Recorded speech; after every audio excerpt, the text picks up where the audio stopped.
David in the 318. Hello, David. How you doing? Yeah, DW.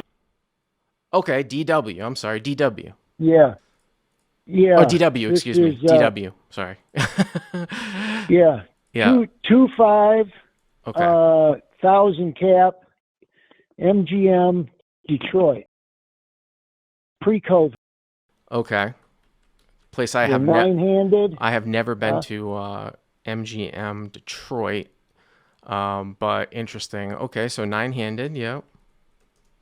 yeah, nine-handed. It's early. It's like 6:30 in the evening, and a Yep. lot of times the 2-5 games don't even get started until 5 or 6 o'clock. So when I Okay. sit down with 1,000, the guy to my immediate right, who looks and acts like a thinking player, has got 3,500 in front of him. Okay. And so I'm a little wondering what's going on to start with. But like I said, the guy looks and acts so far. I mean, I'm still in my first orbit of play. He Okay. looks and acts like he knows what he's doing. Okay. Hang on a second. I'm in some online tournaments. I got to sit out. So I sit down with 1,000. I win a couple of hands right away. And I've got 1,450 in my stack now. Okay. The villain has 3,500. Okay. There's 3 limpers in the field, Okay. and it gets to the villain who's in the small blind, and he raises to 30. So 3 limps and villain. So small blind raised to 30. Okay. Yeah, and I'm in the big blind with Mhm. Jack 10 of hearts. Okay. I think this guy on my right could be doing this with a lot of hands, just trying to take down the dead money out there. So I raised to 100. Thought about calling for a minute, and then I'm like, no, that's just going to let those other guys in. Then we're going 5 ways. Right. That's ridiculous. Right. So does it get folded back to the small blind? Yes, and he calls. Hey, DW, if you don't mind me asking, just out of curiosity, how old are you? Or you can give me an age range. Yeah, 55. Okay. Well, all right. Like I said, some people get on me because I say, I'll stereotype different players, and sometimes I'll say, not that 55 is. I mean, I'm turning 42 here in a couple months, but sometimes I'll say like older players are less studying. But I know you've been a subscriber for a long time. Love the 3-bet. Love your line of thinking here, with the Jack 10 of hearts. So okay, small blind call. So the pot's like 200 and change, right? Maybe like 215, something like that. Right. Okay. Yep. And flop comes out, ace of club,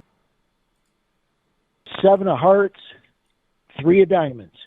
So ace of clubs, 7 of hearts, 3 of diamonds. Okay. Yeah. Okay. Villain, like I said, he's thinking, seems like he's a thinking player, and he takes like that nice 10 seconds in between each action. He gives it his nice 10-second pause, and he checks. Okay. With the backdoor flush draw, backdoor straight draw, and, we're the 3-better. I'm thinking I can bet, represent an ace, whatever, but his board's dry, so I down bet, bet 80. Okay. I'm assuming he calls. Villain calls, yes. All right, so it looks like we're going 375 to the turn. I mean, right now I like the hand. I think you're definitely going to c-bet this board, obviously, right? A7-3. You got some backdoors. You're the 3-better. Sure. Exactly. Yep. And then we did a really nice turn card, 8 of hearts. Okay, 8 of hearts. So you pick up a straight flush draw. Gut shot here with the Jack 10 of hearts on ace 7-3 with the 7 of hearts. Turns the 8 of hearts. You get Jack 10 of hearts. Great. Right. Yep. Villain in his perfect tempo, and pause checks. And I figure, if he's got an ace, he's calling no matter what, and I could probably get some pairs to fold. I don't know what else he's floating with on that flop. So I bet 250, about a little under 70% pot. What do you think of that? So 70%. So you hear about 250. I thought to go even bigger. I thought to go pot.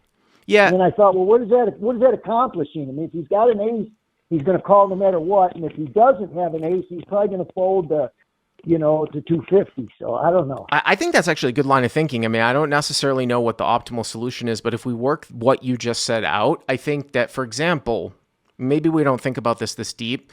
I think it's probably more efficient to use pot to say like an over pot sizing. If, for example, you had picked up like a flush draw, but on the high side, like if the turn was a king or something like that, where there was like another overcard to a 7, a hand like jacks would have a really hard time continuing on, but here with it being like another low card, I don't know what folds out to pot that doesn't fold out to 2/3.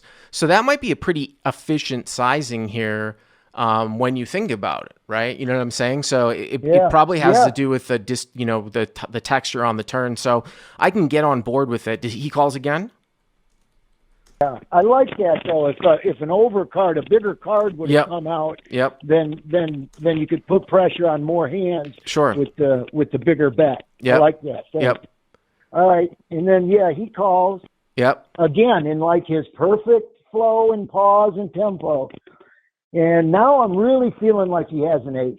I just really, how you start to feel like as the hand develops, what somebody has. I just really started to feel like this guy's got an ace. I'm in a little bit of trouble here. DW, I want to interject here for a second because I always like to bring in some of the live chat. So this guy Z17 says, if you bet pot to 130% pot, you'll fold out most aces. I don't know where you're playing, Z17 Seattle, and this is a live game. You got to be fucking kidding me. Anyways, all right, let's move on to the river. Just had to interject. All right. Yeah. So the river was interesting. Yeah. This is where it gets good. Yeah. We get the 3 of hearts. So all right, it makes the flush, but it pairs the board. Right. Okay. Small blind checks, I assume.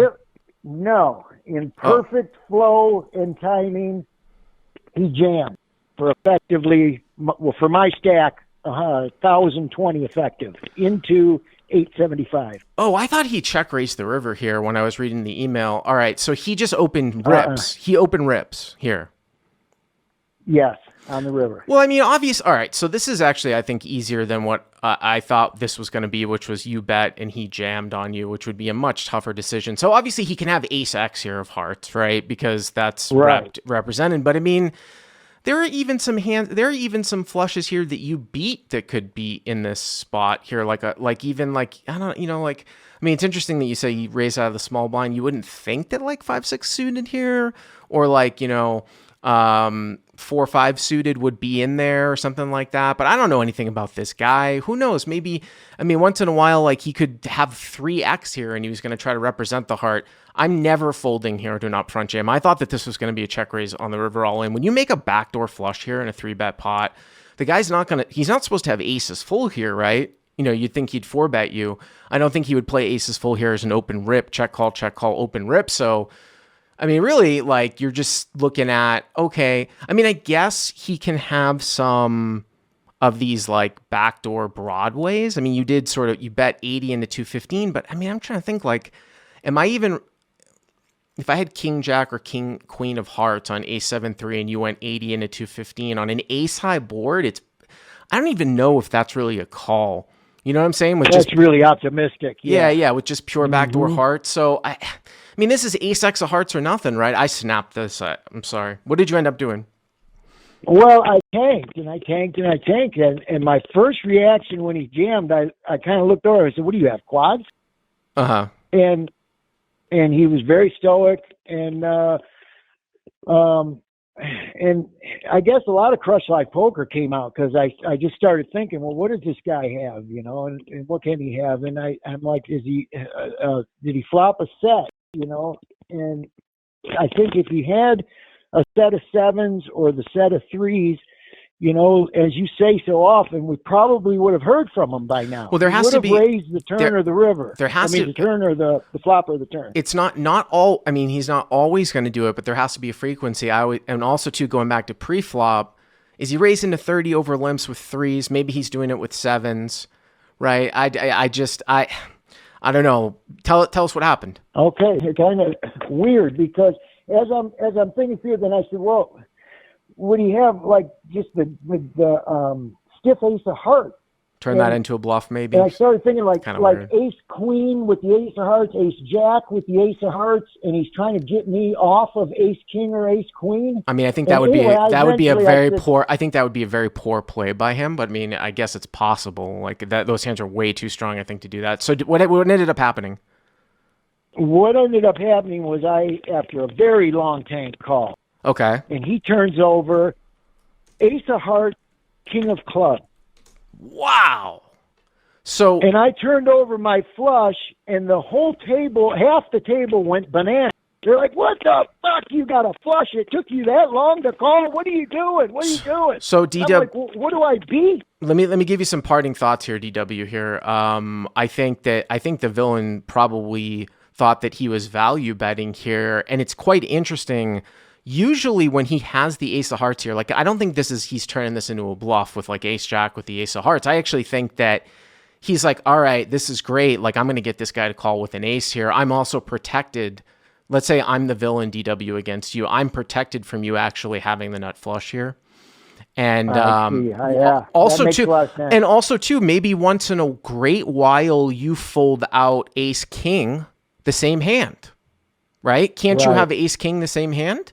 I mean, Absolutely. I That's think what I kept thinking afterwards, was that he was trying to get me to fold the same hand. right. And or I think get called by a weaker ace. I mean, if he's got ace king with the ace of hearts and he can pull this play and get you to fold the same hand, because it sounds like you went deep in the tank with the backdoor flush, then that plays. I almost folded. Then that play's not a bad play at all by him. But like betting ace jack or ace queen with the ace of hearts to turn, I don't know. I just that seems a little bit overly although at the same time I'm saying, someone considering folding. I don't know. It just seems a little bit optimistic. But DW, thanks for the call. Good luck at the tables. Thanks for being a subscriber. I really appreciate it. If you enjoyed this video, please hit that like button and subscribe to our channel, and check out the coupon code in the description to try out the Crush Live Poker training site for free.